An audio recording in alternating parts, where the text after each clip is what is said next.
Donc je m'appelle Orlane, j'ai 46 ans, je suis capoeiriste et aussi, comme la plupart d'entre nous, j'ai un métier, donc je suis technicienne de laboratoire en analyse biologique médicale et je pratique la capoeira donc depuis à peu près 26 ans et j'enseigne aussi et je suis arrivée jusqu'au dernier grade de notre groupe cette année.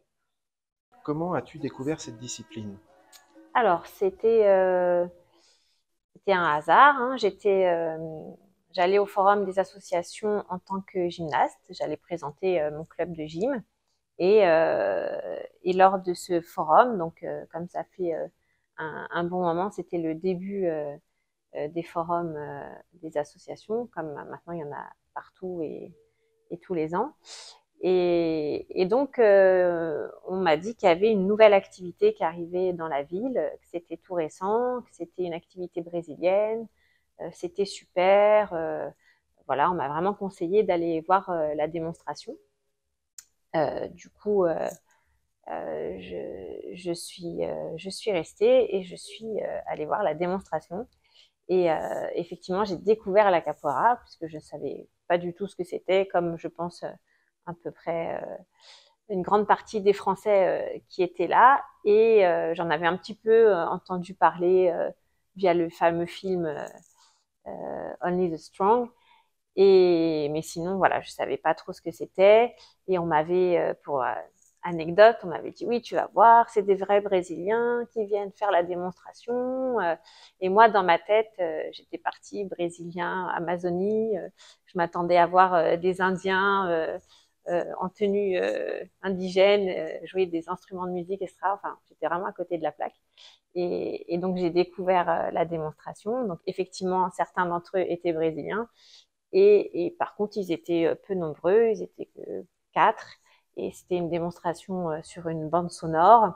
Ils n'étaient pas assez nombreux pour faire la musique, mais bon, le côté activité physique, en tout cas, comme ils l'ont présenté, c'est ça qui m'a attirée, puisque moi j'étais gymnaste et que j'étais en âge de trouver une autre activité parce que la gymnastique, c'est quand même assez traumatisant pour les articulations etc. Du coup, je trouvais que voilà, au niveau sportif, en tout cas, c'était intéressant. Et aussi, j'étais attirée un peu par les sports de combat. Donc, je pensais que voilà, le mélange du combat, des acrobaties et voilà, ça allait sûrement m'intéresser. Donc après cette démonstration, je me suis renseignée et quelques semaines après, je suis allée essayer un cours donc à Damary-Lélis. Alors, donc effectivement, comme je l'ai dit précédemment, ce qui m'a attirée en premier, c'est le côté physique et sportif.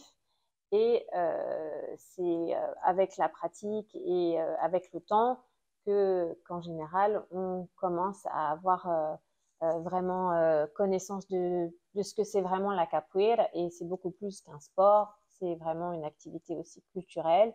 Et on découvre tout ce qui est rythme, musique, chansons, histoire. Donc tout ça, c'est venu s'ajouter au côté physique et lutte. Et du coup, ça m'intéressait aussi beaucoup. Donc en plus d'avoir toujours quand même un côté où j'avais envie d'apprendre, de progresser dans le cadre physique, je me suis aussi intéressée à tout ce qui était autour de la capoeira, l'histoire, les instruments, le chant, etc. Donc, euh, donc tout ça, ça m'a incité à continuer et à continuer d'apprendre. Et il y a toujours quelque chose à apprendre d'ailleurs dans la capoeira, mais du coup, il y en a beaucoup plus au début, bien évidemment. Donc ça fait déjà, ça nous pousse à pratiquer déjà pendant plusieurs années. Et ensuite, comme toutes les choses que j'aime bien, j'ai eu envie de transmettre cette activité. Et donc, j'avais aussi envie de donner des cours de capoeira. Et donc, il fallait en savoir encore plus et il fallait aussi pouvoir transmettre l'activité correctement. Du coup, voilà, je me suis, on va dire, investie aussi bien dans l'entraînement, dans le savoir, dans l'apprentissage des connaissances et aussi dans la transmission. Dans un premier temps, je pense que j'ai un petit peu répété en fait ce que j'avais déjà vécu dans mon ancienne activité. Donc, quand je faisais de la gymnastique, j'avais appris aussi, j'avais une certaine expérience et ça faisait partie un peu du cycle, un peu de quand on sait quelque chose, on transmet. Et déjà dans la gymnastique, on nous demandait si on voulait encadrer les plus jeunes une fois qu'on avait une certaine expérience. Et je pense que dans le domaine de la capoeira, pour moi, il s'est passé un peu la même chose. Euh, Après, alors, j'ai commencé à enseigner très tôt, mais après, certes, il y avait une demande aussi. Et donc, je me suis dit, je sais que j'avais pas une très grande expérience, mais le peu que je connaissais, je pouvais l'enseigner au moins à des débutants. Et puis après au fur et à mesure des années, l'expérience et la recherche de pédagogie aussi a fait que je me suis encore plus investie dans l'enseignement. Donc au début, j'avais plutôt, on va dire entre guillemets, une préférence pour l'enseignement pour les adultes. Parce que déjà, quand j'ai commencé, il n'y avait pas vraiment de cours pour les enfants. En tout cas, ici, enfin, ni à Paris, ni à Saint-Germain, il y avait vraiment des cours pour enfants. Peut-être à Paris un petit peu, mais c'est venu aussi après. Et à Saint-Germain, ça a débuté aussi dans un deuxième temps. La pédagogie qui était employée par notre école, donc un peu développée de la même façon que Maître Elias, donc celle que répétait notre professeur aussi, me convenait pas vraiment au niveau des enfants, donc je préférais voilà, me diriger dans un premier temps vers les adultes. Et puis c'est avec le temps qu'on a un peu changé cette pédagogie et adapté donc au public des enfants. Et c'est là que j'ai commencé à enseigner pour les enfants. Donc, dans un premier temps, d'ailleurs, c'était sur la période où il y avait des activités demandées dans les écoles, les périodes de TAP, je crois. Donc, c'est là que j'ai vraiment commencé à enseigner pour les enfants. Et ensuite, dans nos assos, où j'ai pris le relais ensuite aussi pour les enfants.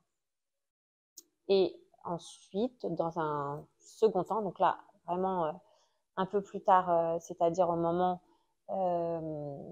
où j'ai pris la corde à roche, pour moi, je trouve, un moment qui est important par rapport au projet qu'on peut avoir dans la capoeira, au chemin qu'on souhaite prendre en tant que capoeiriste. Et moi, mon projet, c'était de toujours être investi dans notre école, dans notre asso. Et du coup, l'idée, c'était de chercher ce qu'on pouvait faire pour aider encore à développer l'asso, l'école, etc. Et donc, il y avait le créneau des bébés qui n'étaient pas exploités, donc des jeunes enfants, on va dire, qu'on n'avait pas encore amenés vers nous à la capoeira. Et du coup, j'ai demandé si on pouvait commencer à enseigner donc pour les plus jeunes, pour les 4-5 ans, on va dire, parce que 3 ans, ça fait un peu petit, mais je sais qu'il y en a qui arrivent à enseigner pour les 3 ans. Mais chez nous, c'est pour les 4-5 ans. Et donc là, pareil, un nouveau cycle a démarré pour l'enseignement pour les plus jeunes.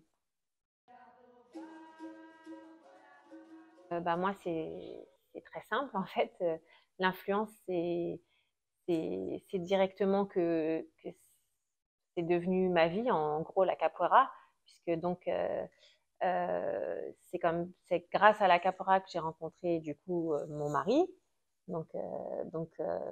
Si vous n'êtes pas au courant encore, donc Mes Banane, c'est mon mari. Donc je me suis mariée assez tôt et donc j'ai commencé la capoeira en tant que jeune femme.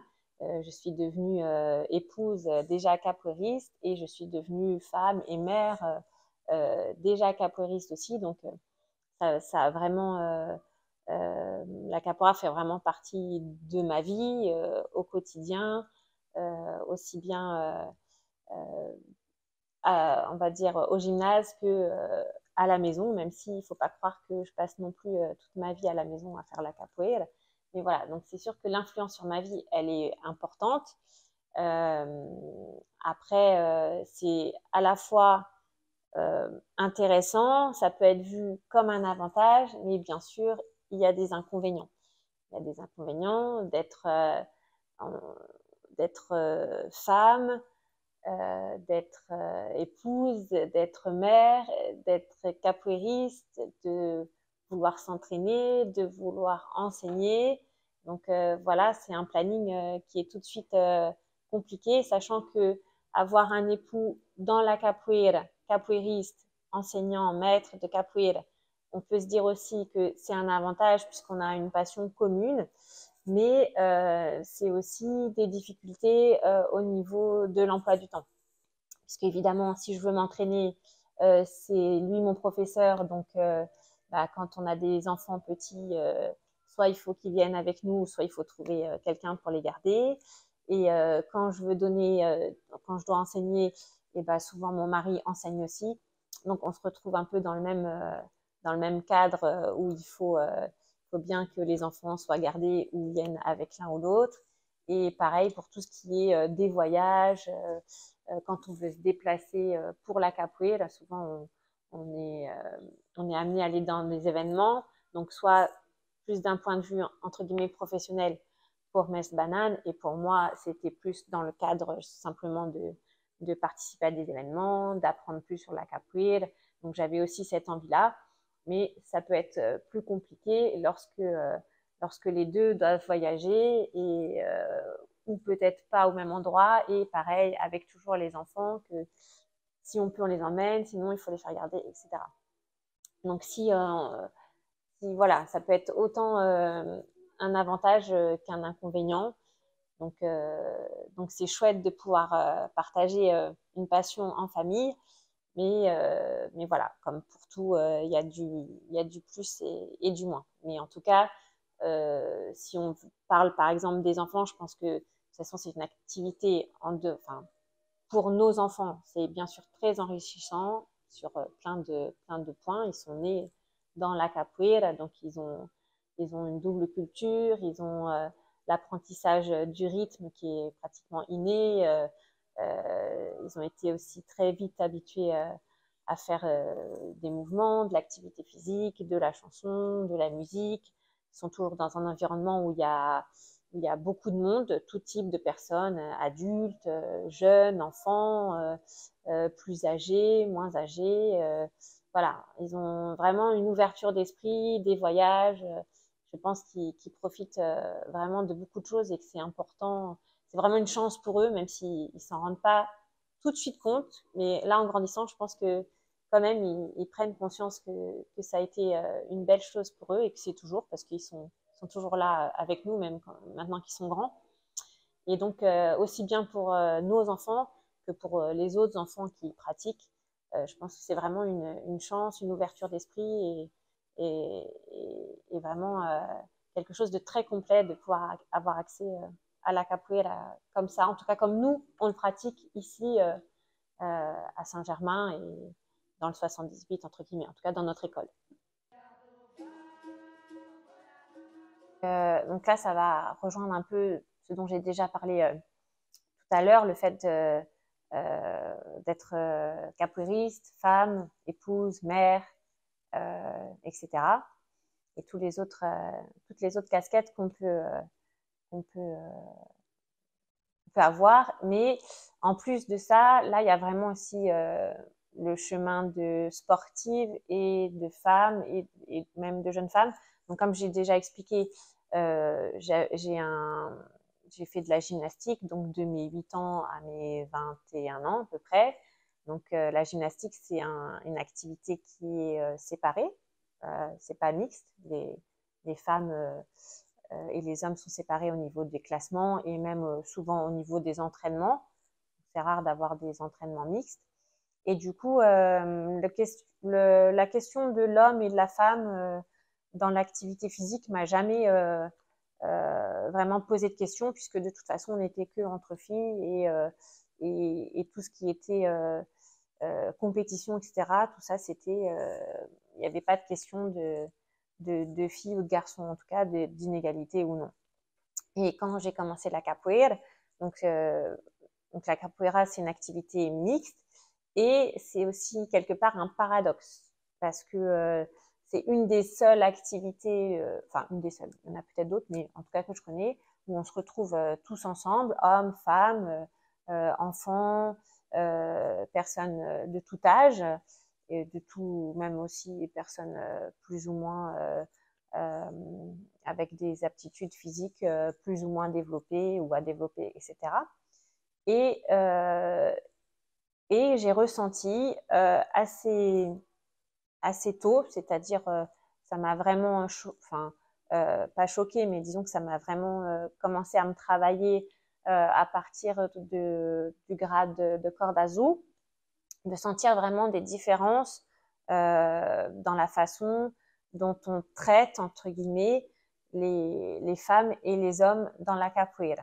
Donc, ça va être plus sur le principe de responsabilité ou sur le principe même de la façon dont on va s'adresser à une personne, des choses qu'on va lui demander, et on va se retrouver à parfois des situations de machisme. Donc, au début, je me demandais, est-ce que c'est vraiment du machisme ou est-ce que c'est parce que, voilà, est-ce que je suis pas traitée également parce que je suis encore pas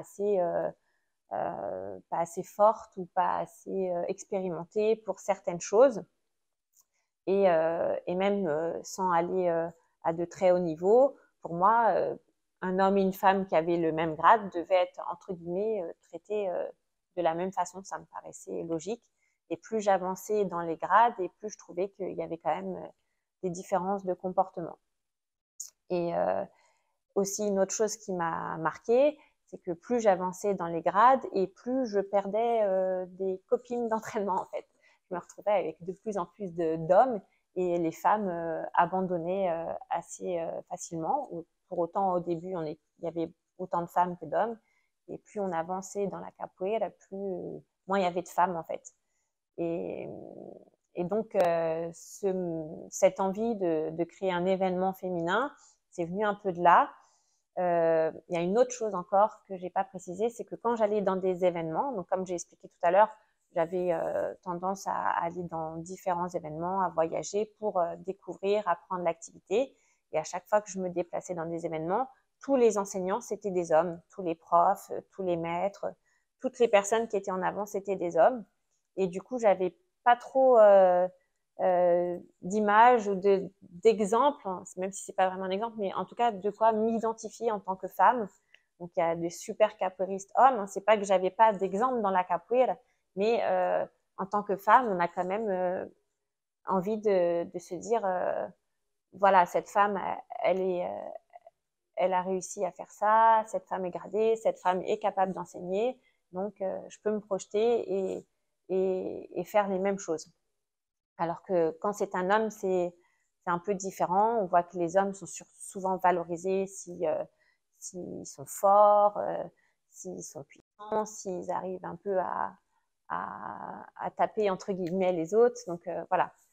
Et donc l'idée de cet événement féminin, c'était de pouvoir réunir des femmes professeurs ou maîtres, mais qui n'étaient pas souvent présentes dans les autres événements, et de pouvoir avoir partagé, qu'elles puissent partager avec nous leur expérience et de pouvoir en connaître comme ça de plus en plus et d'avoir quelque part un exemple féminin pour pouvoir se projeter dans l'avenir de capoeiriste. Voilà.